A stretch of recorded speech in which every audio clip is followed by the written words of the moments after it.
Well, it's gonna be a very different presentation from the last one. Uh, uh, I've given talks at several falls events, and they've always been very technical. This will be a very non-technical talk. Um, so to be about my cafe side project.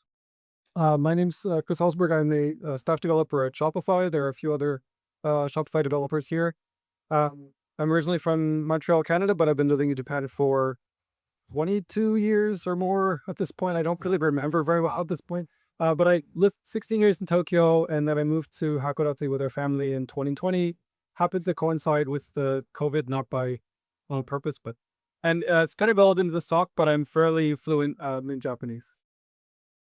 This is the mandatory skyline of Hakodate. If you haven't been to Hakodate, it's a great place to visit. It's a great place to live. Highly recommend come see it.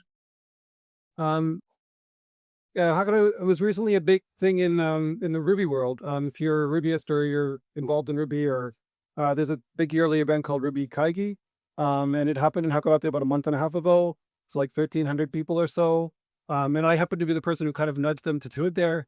And I also was the person who kind of I gave a talk a few years ago that was kind of the spark that created the big new feature in Ruby 4, which is called the Ruby Box.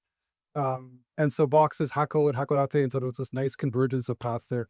My handle is Shiriyama, so and I was called up on the first keynote by this guy Takamori-san, who created the Ruby Box feature, and also at the closing ceremony. So I was kind of the start. I was famous for about 4 days.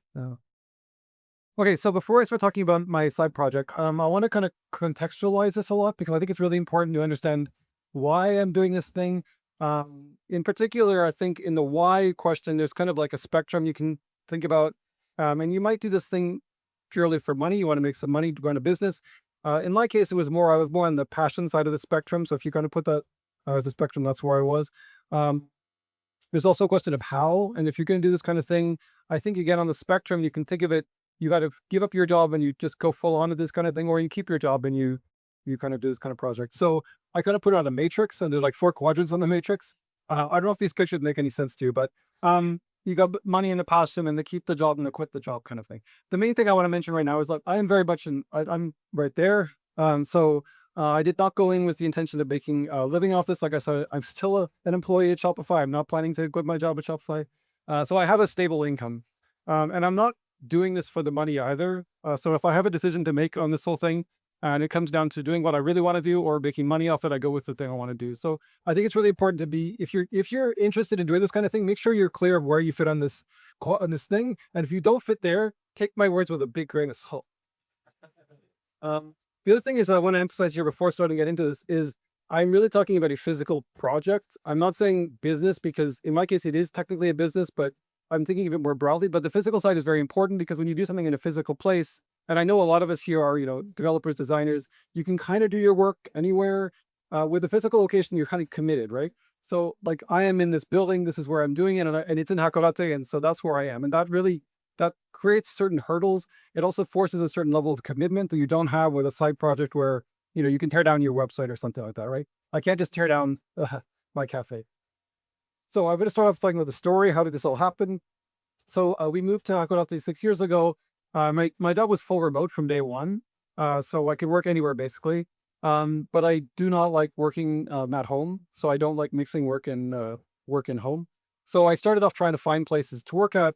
It's not so easy. It's a bit easier here, but there's not so many remote sort of co-working spaces and stuff like that in Hakodate. So I started off renting like a little place, and I was okay. And then I went to another place that had a terrible landlord. This is like the third iteration of that before I got to this cafe thing. This is like a one-room studio apartment. This is my son who was playing Uno with his brother online there. It's a nice room. It was a one-room thing. It had very good lighting. So this is kind of the sort of the details on what I had. So I was paying 35,000 yen. So if someone goes in, plus heating and water, electricity, had about 20 square meters, including the bathroom and the kitchen. I even had a shower, which I never used, and I didn't use the kitchen much either. It was like an 8-minute walk from home in the tourist area. It was a residential building. Like I said, it has nice lighting. It was really the best I was going to get for that type of thing. But like the experience was really lonely. I was walking to this residential building. People are kind of leaving. I kept meeting this old lady in the elevator, and she thought I lived there, and then I wouldn't be there for 2 weeks, and she'd be like, "Are you okay? What happened?" So it was kind of weird. And I was just like, I got to find a better fit because otherwise I just can't do this remote work thing. So I was kind of primed when I found I didn't see, I saw it on a web, like a real estate listing site. I was just kind of browsing. I kind of browse these things because there's sometimes really interesting properties come up. So I found this place. You can see the price here. It was originally, I didn't know this at the time. I saw it at 400 mon. It was originally apparently listed at 580 mon. They dropped it by 180 mon, which is like a bit of a red flag. High site. But I was already en route to buying the place by the time I saw that. Um, but yeah, so it's a pretty. So this is 40. So this is it's 40. It's 400 mon. It's a 45 square meter area in like the prime location in Hakodate. Hakodate is not Tokyo, so you have to kind of like scale down your expectations. But it was a pretty large location, and it was like, again, it was like almost the same place. The 10 minutes walk away, commercial property, built in the bubble era in 1990. There's a backstory to this. I'm not gonna have time to talk about it, but ask me about it. And it was like a monthly kanrihi of 22,000 months. So I was gonna pay less in the kanrihi, but of course I had a lot of upfront costs. Yeah, the property tax was like 6 mon a year. Um, and this is what it looks like. It was really nice. It is really nice. It's right on like the main Yuki. I always say the second most popular street in Hakodate. It's called Niju Kenzaka.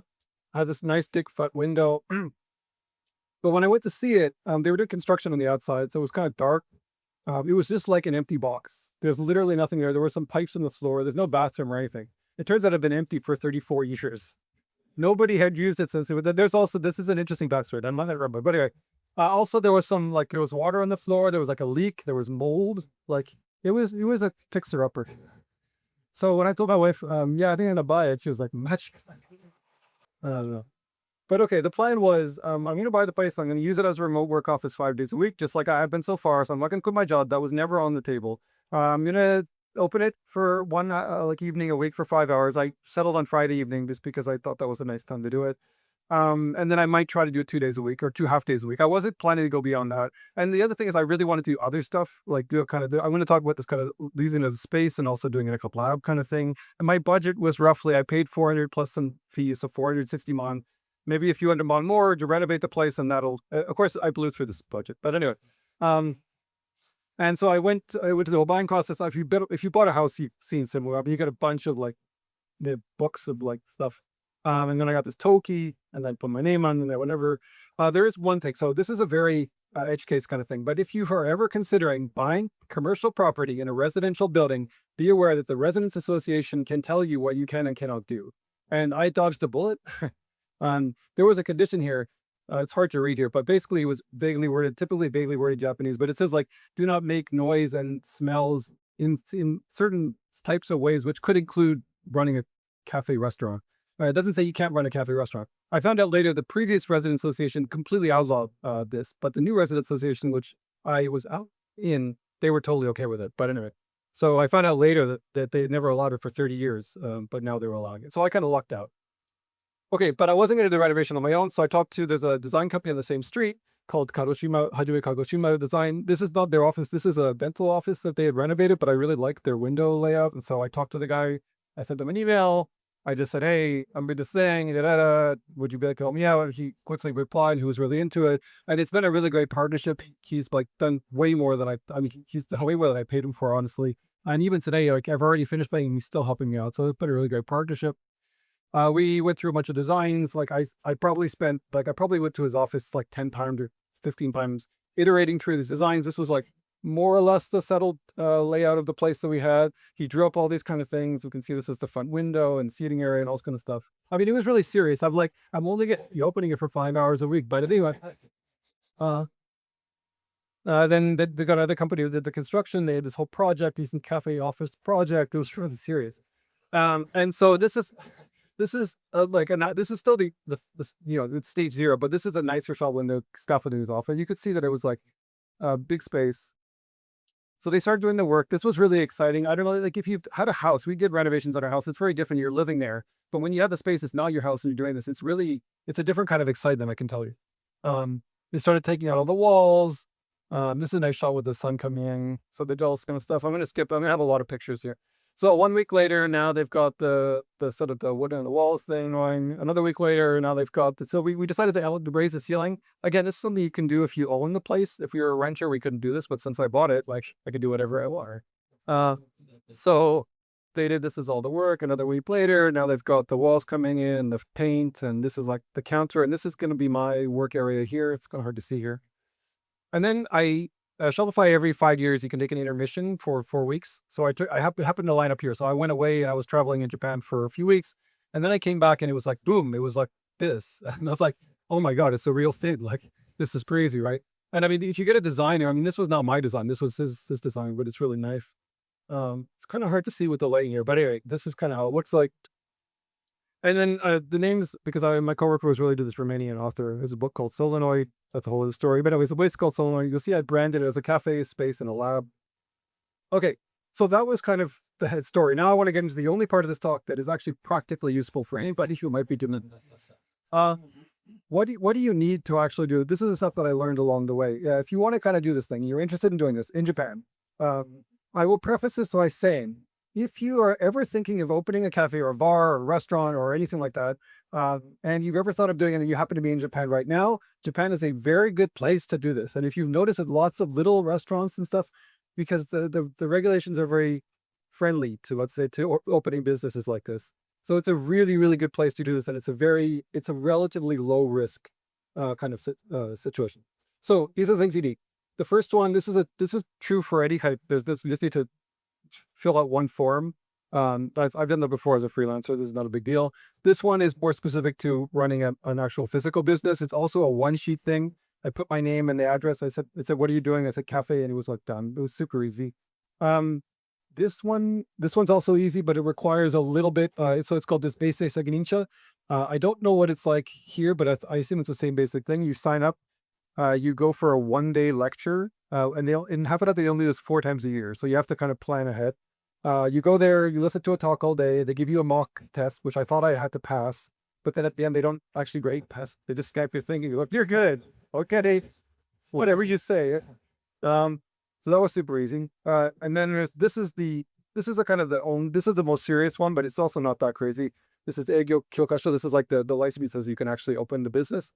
And this one actually involves them coming to check the place. And the main thing I want to flag here is if you ever do this and you're doing renovations, before you do the renovations, go to the city hall and find the department that actually gives these, and get your architect or whatever to like have the plans checked in advance. Because if you don't, and then you do it and then you check them and they say you have to change, you have to go back and update them. Like actually fix the, so in my case, you have to have separation between the staff area and the customer area. So we have to change like the door. Anyway, check it in advance. And then this one is kind of, you can just ignore it if you want to. It's at your own risk, but I want to play music and I don't want to have to worry about whether they're going to, fine me 500 mon, which is apparently what they can fine you. If you go online, you'll see a lot of people saying like, you can avoid this by using network radio, which means you just don't control what you're playing, which just seems crazy. And I was like, it must be a lot of money. I looked it up as 6,000 yen a year. So it's like 5,000 yen a month. So I'm like, whatever, just pay it. Right? So this is what it looks like. This is the Eisei Sekensha. You get like this little certificate, and then you get this plaque you can show. See, this is the serious one, which you'll see if you go to play businesses. You'll see it somewhere on the wall usually. This is specific to Hakodate, but the general form is the same. That you can see they came in. They actually came to the place to check it out. They came for like 15 minutes, and they're like, "Yep, you're good." And so that was it. But like I said, we'd already checked in advance, so we kind of unofficially knew it was fine. This is the Jousrock thing. Like I said, it's somewhere here. It's a 6,000 yen. That's all it is for a year. So I don't know. If it's peace of mind, right? Things you might need. If you are going to exceed 30 people, I don't know if this number is specific to Hakodate. I don't think it is. I think it's a nationwide thing. I don't think I really can fit 30 people where I am there. And if it's gotten a little bit close, like in the 20s, I'll show you a picture in a second. I start kicking people out because I don't want to be close to that. But you have to talk to the fire department.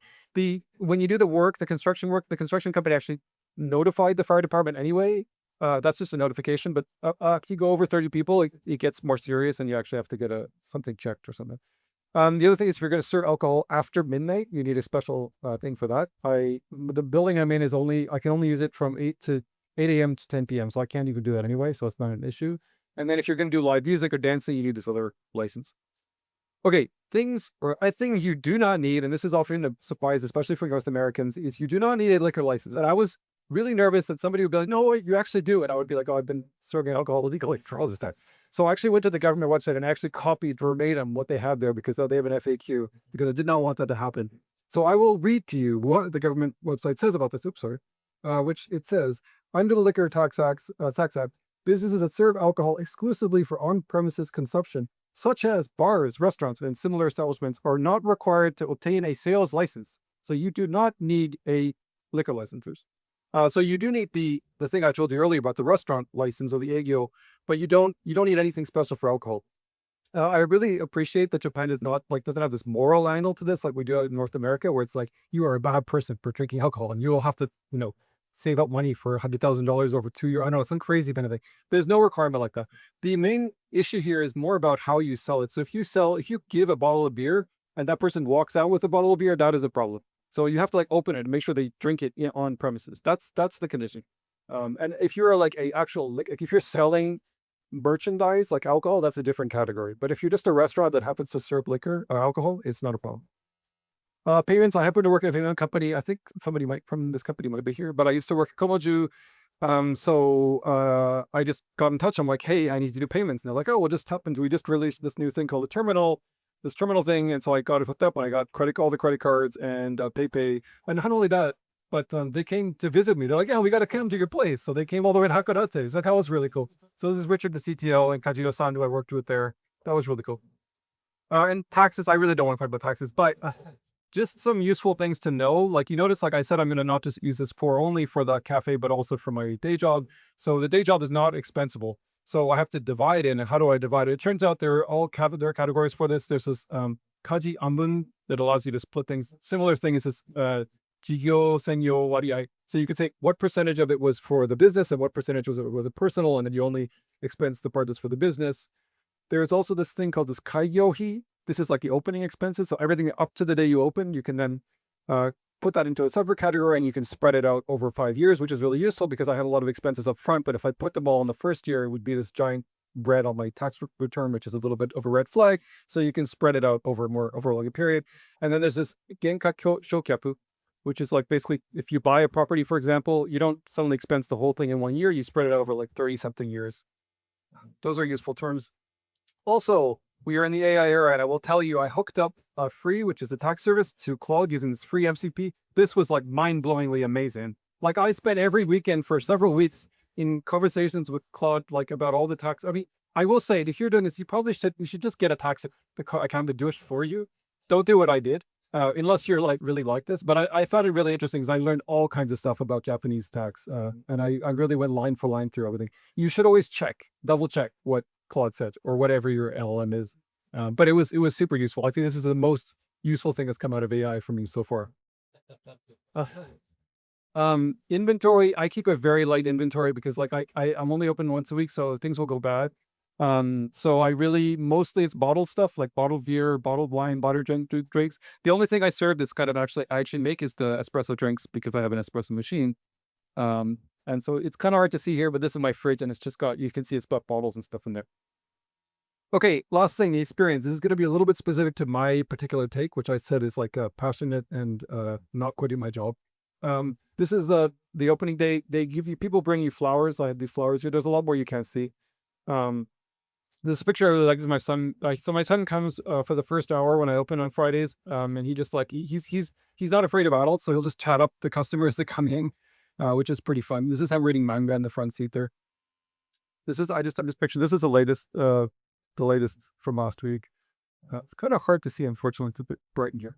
I realized when I was making the slides, I didn't have anything of like what I was actually serving, because I will mention that like I'm going to get to this again, but like it is important to know why you're doing this kind of thing. And in my case, my main priority was not the serving the food or the drinks. It was really the atmosphere was what I was after. So this was kind of an afterthought, but I have managed to at least more or less get a heart shape. This is probably the best I've managed to do.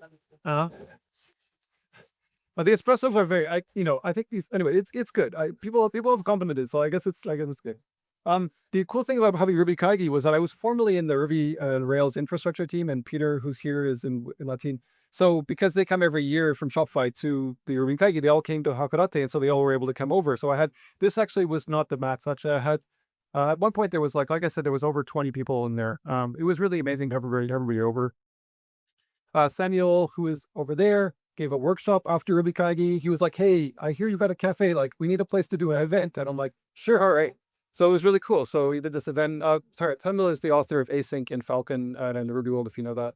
He was giving a talk. He was giving a doing a workshop on Lively. Everybody was kind of making games. It was really cool. It was like packed. Like the place was like more packed. We run out of seats. It was really cool. This is another night. A friend who was involved in Ruby Kaigi brought some people over, and they were just hanging out. I brought up, if anybody knows Pico 8, it's like a fantasy console by a guy who lives in Kichijoshi. So I brought up Zombie Garden, the Pico 8 remake of Zombie Garden. I was showing him how to do that. If you look here, I have like Eon Flux. It's a 90s anime that I play illegally. You're not supposed to play that kind of stuff because it's copyrighted, but I play it anyway. So this is kind of the vibe. And so like, I want to end this talk with what did I learn from this whole thing? I put a lot of money into this. But the thing is, like, I think it's really important particularly if you're doing this for a passion, like not for just, if you're doing it to make money, you can clearly say, did you make money or not? And it's not hard to see if you were successful or not. But if you're not really making money, at least initially, the question is like, what are you getting what you wanted out of it? And I think the thing that did keep me awake some nights was a bit the idea of like, I put a lot of money into this, and then if I'm serving coffee and I'm not even happy doing this, like, what have I done, right? And I was like, that was the thing that really kind of scared me. But I learned a few things. Most of these I already knew. I'm not really good at make coffee. So I talked to a lot of people and they're like telling me all the different recipes for espressos and the beans and all this kind of stuff. And I'm just like, I don't know. People like the coffee. It's good. I'm not really going to go beyond that. This was not a surprise to me, but I think it kind of tends to be a surprise to other people because they're like, you're doing a cafe. Aren't you really passionate about coffee? And I'm like, I'm passionate about drinking coffee, but I'm not in this to make money. I already said that. So I don't opt for the money making path. I already make money for something else. So, and this is kind of thing. I'm really not in it to do more of the same. So Hakodate doesn't have actually that many cafes, but I mean, it already has several cafes. So I don't just want to do another cafe. I really want to try to create something that's not already there. That's really the thing that gets me going on this whole project. I'm really interested to build a space that did not exist, at least in Hakodate, and I think more generally than that. That's really what gets me fired up is this idea, like having a physical space, especially in an industry like ours, which is very much a virtual industry, having a physical space where people can actually come and hang out it's really intimidating, I will say, because when you open a place, anybody can walk in the door, but it's really something different. And the thing is, like, what I realized as I'm doing this is like, I open the space, obviously I try to create a vibe in the space.